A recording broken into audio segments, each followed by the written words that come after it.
Bismillahirrahmanirrahim. Assalamu alaikum students. I am Jahanzeb Shehzad.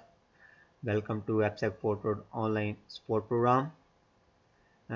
This is week 1 and we will start from chapter 6 and the name of that chapter is computer security. So let's start with the topic. Let's discuss some objectives of today's lesson. You will be able to learn about what is computer security and what is its importance and how can we make security stronger.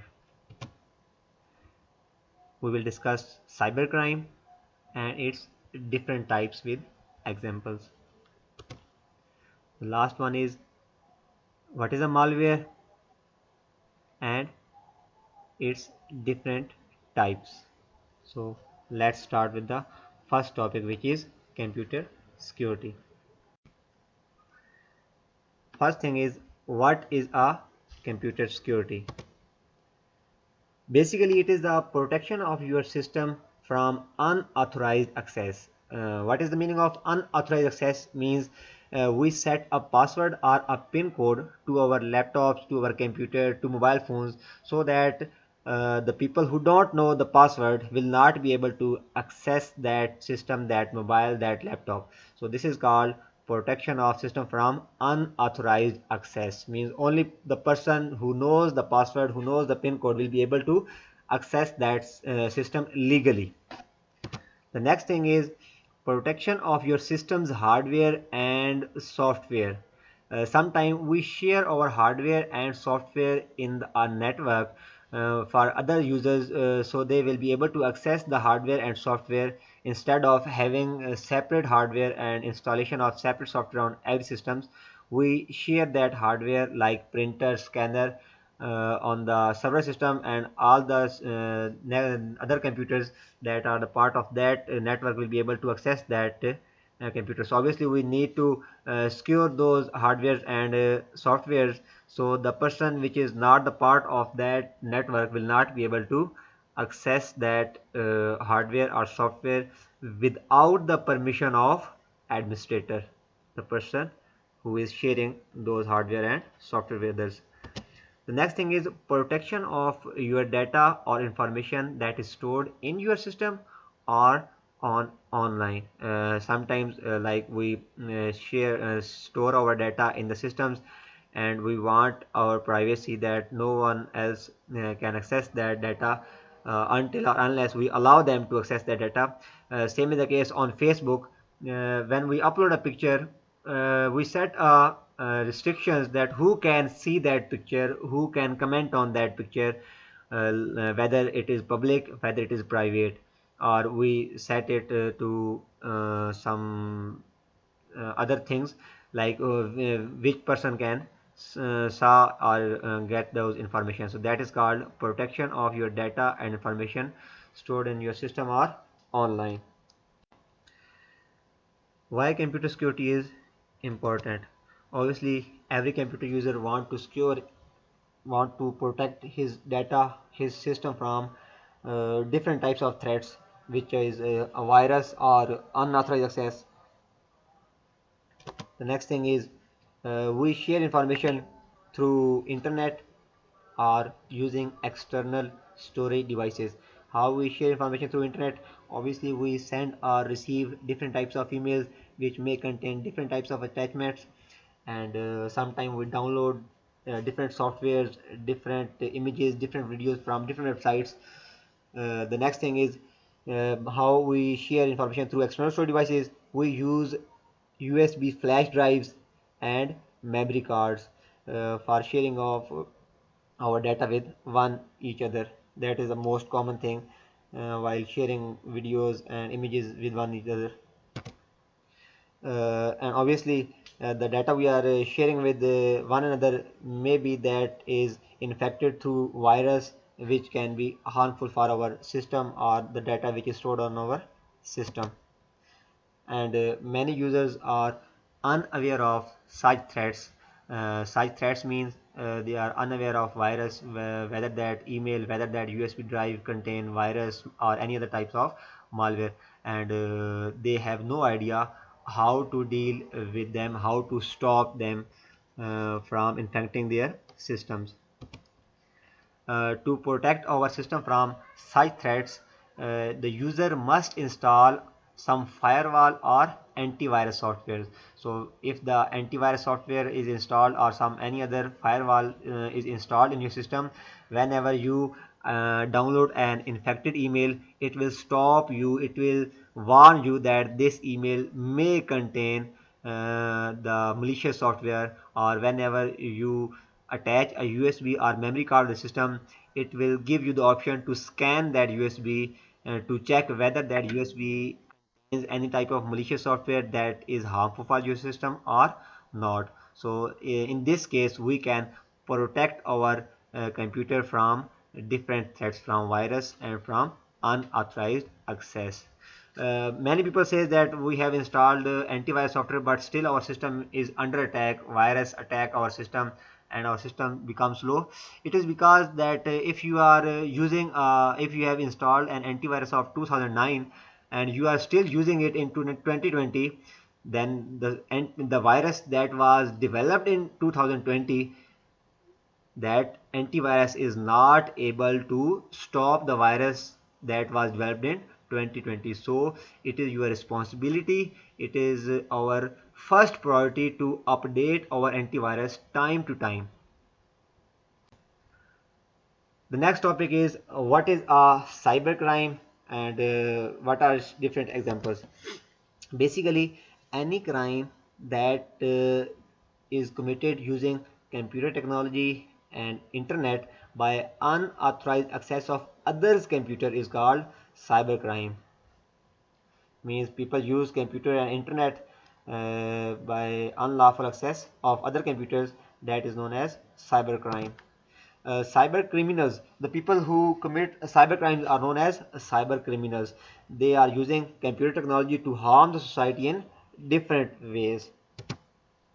Cybercrime can be considered as global epidemic.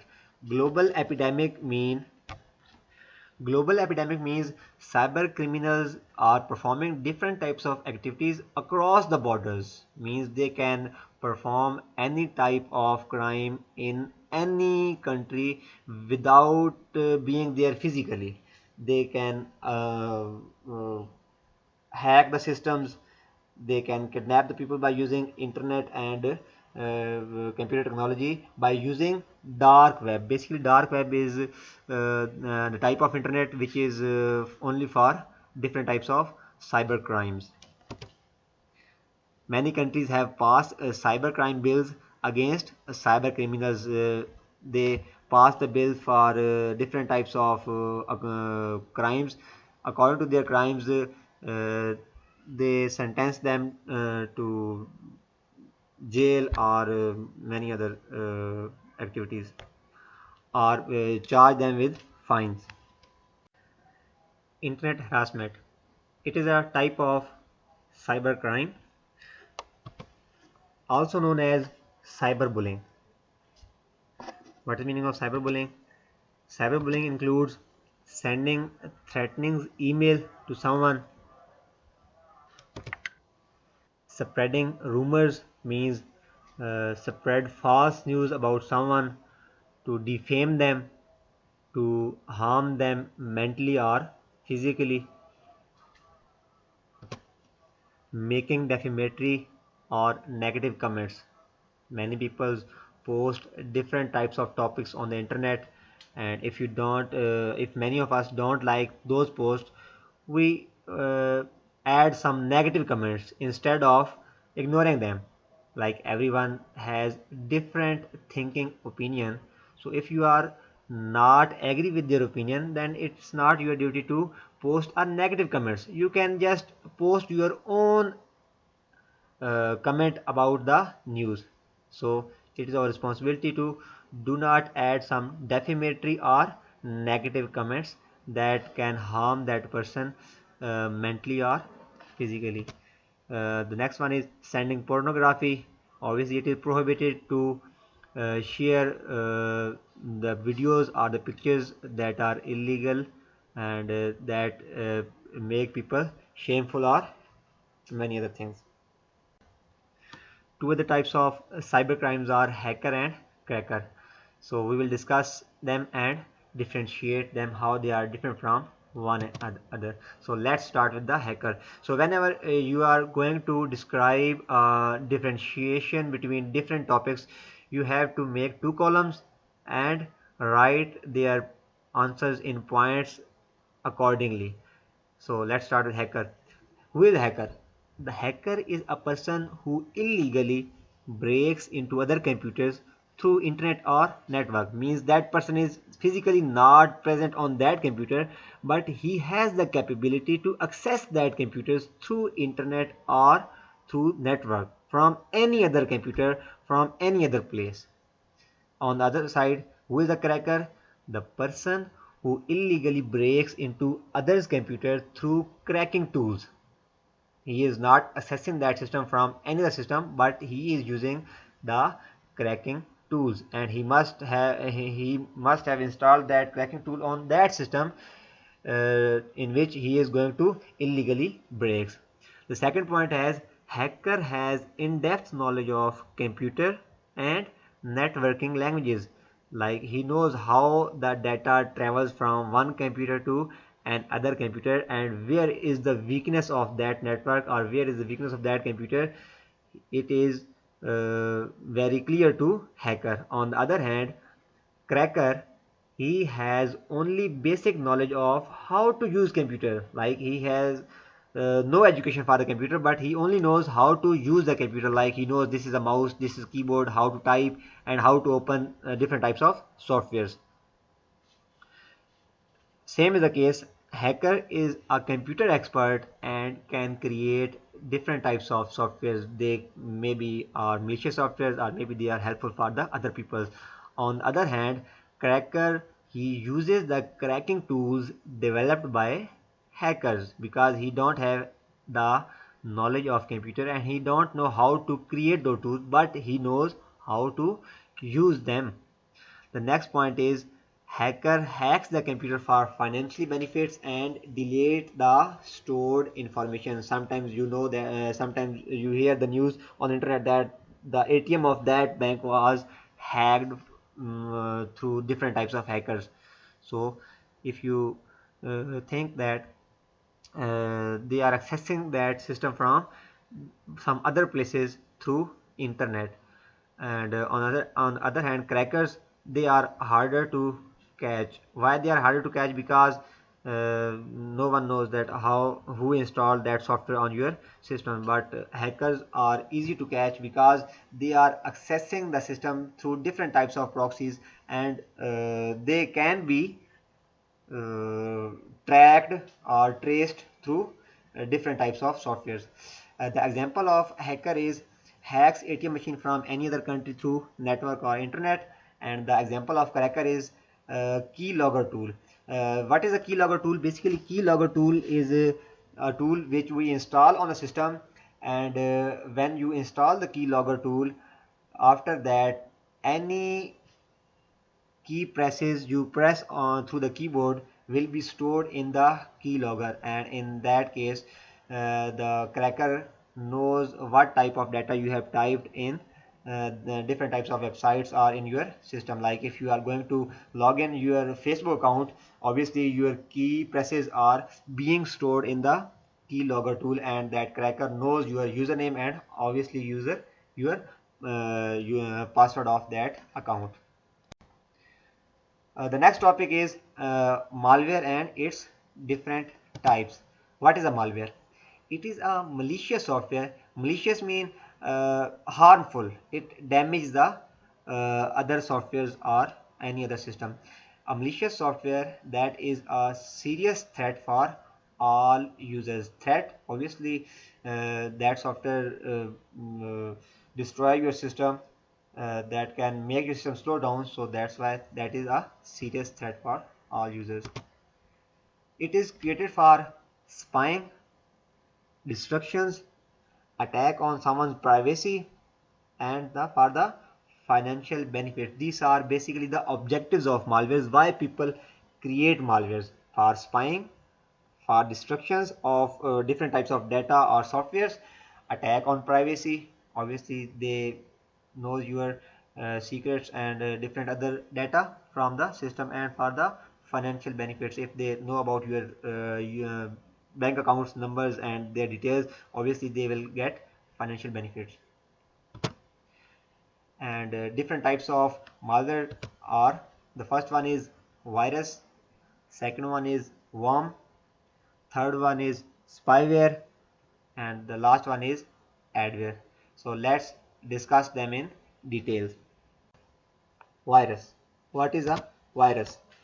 It is a type of malware that spread itself by adding or attaching a copy of itself with any other program or file during download or copy paste. Like when you are downloading a file, a program from internet, virus has the ability to attach itself with that downloadable program or file. Or when you are going to send a file to someone, or you are going to send an email to someone, virus has the capability to attach itself with that file to infect the destination system. Most viruses attach themselves with executable files. Executable files, the files that are used for the installation purpose. Like you purchased a CD of MS Office and you want to install them. So in that CD there are many files. So the major file that we activate for the installation of that file is called executable file, and it has the extension of .exe. .exe. So that is also known as application file. Most of the viruses spread through infected files. Like I have already discussed, the files that contain virus are known as infected files. uh, in our country, majority of virus is spreading through USB drives. We attach USB without scanning into the system.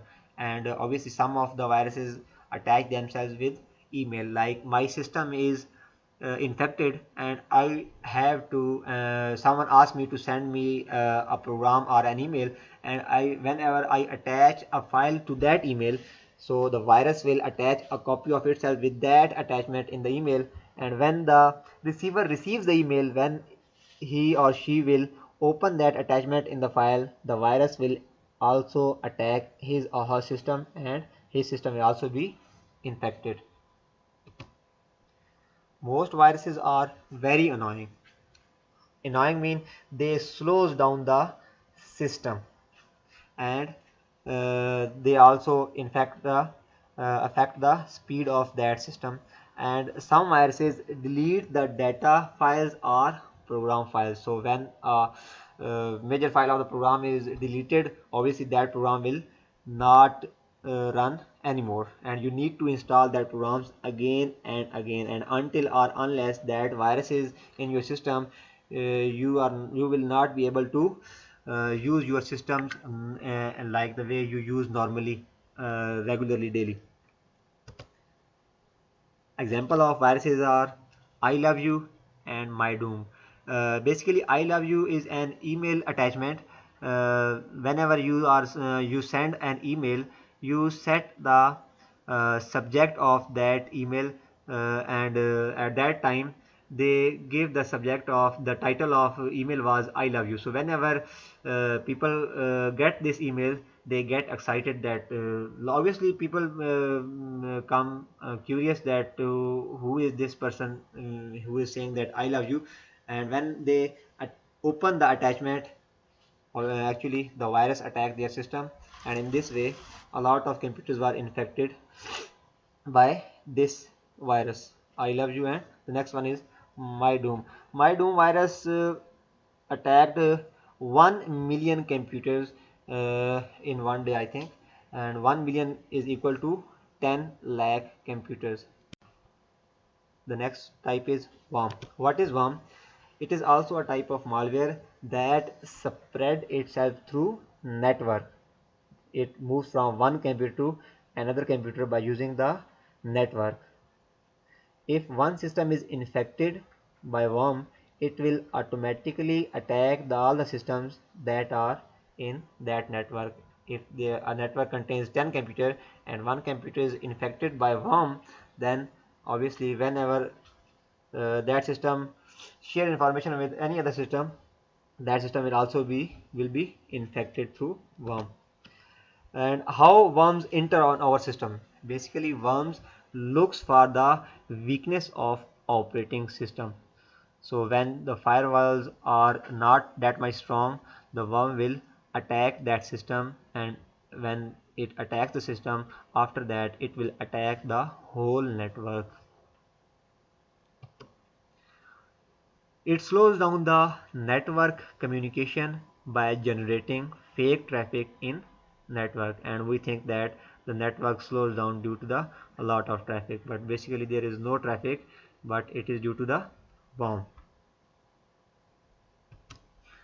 Some examples of worms are Code Red and Fizzer, and you will have to consult the book and you will read about the Code Red and Fizzer, what was their purpose when they were introduced and how we manage them. Here is the assignment for you guys, what you have to do during this week. uh, in the exercise which is at the page 171, you have to answer the short questions, which is question number 2 part 1, part 2 and part 3, and after that you will answer the long question, question number 3 part 1. Some other points are you have to answer differentiate between adware and spyware, and kindly make the columns for writing of the answer for adware and spyware. And the next one is describe some commonly committed cybercrimes, and please write the answers in points, not in paragraph form. Have a good day, and if you have any questions, please ask me in the group. Thank you very much. Stay safe, stay home.